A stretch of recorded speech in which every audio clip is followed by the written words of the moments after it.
अशोक चौधरी जी को एक बार पूछा जाए, वही आदरणीय लालू प्रसाद यादव जी और राष्ट्रीय जनता दल और सामाजिक न्याय की पार्टी की विचारधारा की ताकत है कि आपके मुंह में इतना बोल है, वरना आप भी कहीं दबक के छुपक करके अपनी जिंदगी जी रहे होते। लानत है ऐसे लोगों पे जो आदमी का अंदर कुछ और होता है, बाहर कुछ और होता है। जांच प्रक्रिया जल्दी से पूर्ण हो ताकि दोषी पे कार्रवाई हो और पीड़िता को न्याय मिले और बहन बेटियों का जो मनोबल टूट रहा है, पटना से जो चिंतित पिता अपने बच्चों को घर लौटा के ले जा रहे हैं, उनको फिर से हौसला अफजाई हो और फिर वह विश्वास लौट सके, मैं ये कामना करता हूँ। सर, अशोक चौधरी ने कहा है कि लॉ एंड ऑर्डर पर सवाल खड़े करने वाले पहले ये बताएं ना कि उनके घर में बहू बेटियां सुरक्षित थी या है।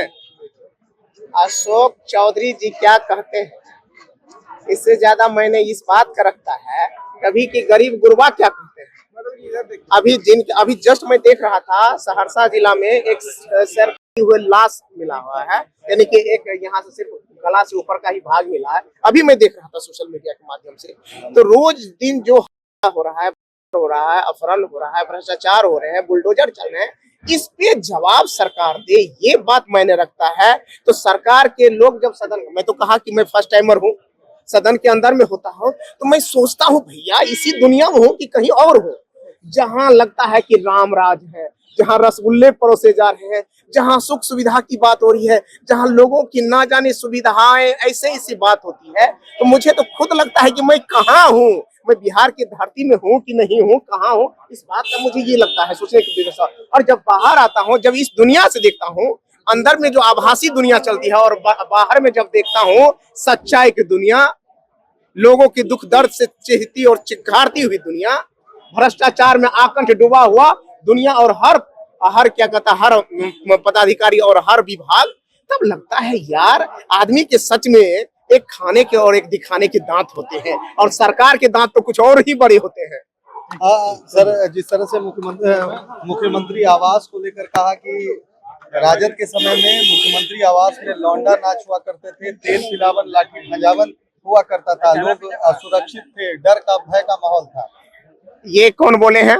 अशोक चौधरी ने बोला। अशोक चौधरी जी को एक बार पूछा जाए, वही आदरणीय लालू प्रसाद यादव जी और राष्ट्रीय जनता दल और सामाजिक न्याय की पार्टी की विचारधारा की ताकत है कि आपके मुंह में इतना बोल है, वरना आप भी कहीं दबक के छुपक करके अपनी जिंदगी जी रहे होते।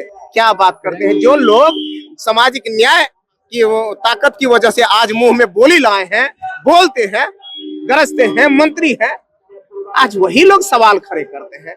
लानत है ऐसे लोगों पे जो आदमी का अंदर कुछ और होता है, बाहर कुछ और होता है। वंदे मातरम को अनिवार्य कर दिया गया, पढ़ना पड़ेगा वंदे मातरम।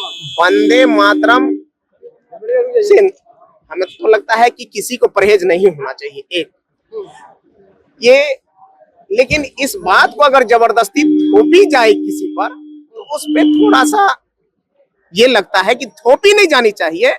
ये स्वेच्छा और अंतर आत्मा का विषय है। राष्ट्रभक्ति को हमको कोई दिखाने के लिए और प्रदर्शित करने के लिए अगर दबाव डालता हो तो यह गलत है। हमारा राष्ट्रभक्ति तो हमारे अंदर में है, दिल में है, हम सब हिंदुस्तानी हैं। हम सब ने विरोध किया है कि जबरदस्ती हम क्यों पढ़ेंगे वंदे मातरम। अगर ये बात कहा है तो ये कहें आप जबरदस्ती गला में माइक डाल करके, जैसे आप हमसे सवाल पूछ रहे हैं तो मैं स्वतंत्र होकर बात कर रहा हूँ, लेकिन मुंह में गला में आप कैमरा डाल के कहेंगे नहीं यही मुद्दे आपको बोलना है, तो ये गलत है। तो इसलिए वंदे मातरम अगर हम लोगों का राष्ट्रगीत है तो क्यों नहीं बोलेंगे, पढ़ेंगे, ठीक है, लेकिन जबरदस्ती कहिएगा नहीं तुमको पढ़ना होगा, तुमको पढ़ना होगा, तुमको पढ़ना है, तो ये थोड़ा सा हमारे जो व्यक्तिगत अभिव्यक्ति की स्वतंत्रता है उस पे लगता है कभी कभी कि आक्षेप हो रहे हैं। ये बात क्या लग रहा है, बंगाल चुनाव से पहले बीजेपी ने इसको लाया है, बंगाल चुनाव निशाना है बीजेपी का।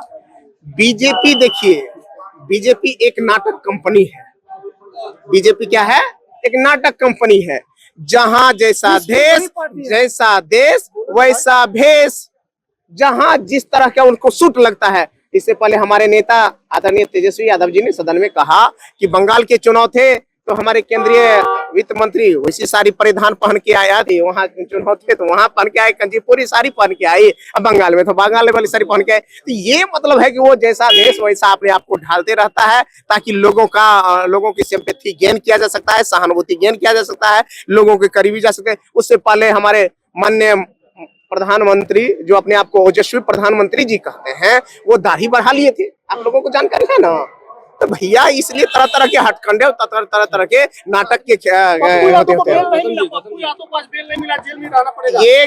ये दुर्भाग्यपूर्ण है, क्योंकि विपक्ष के लोगों को जो बहन बेटियों के सवाल पर, करप्शन के मुद्दे पर, गरीबों के मुद्दे पर बोलते हैं, अगर उसको जेल में बंद किया जाए, सलाखाओं के अंदर बंद किया जाए, उसके मुंह पे ताला मारा जाए, तो यह गलत है। धमकी मिल रहा है कि बम से उड़ा दिया जाएगा, इस पर क्या कहेंगे? तो ये बम से उड़ाए जाने की जो धमकी मिल रही है, तो जो जगह है वो कहाँ के है? बिहार के है। बिहार में जब सुशासन चल रहा है, तो ये धमकियों से क्यों डर रहे हैं आप?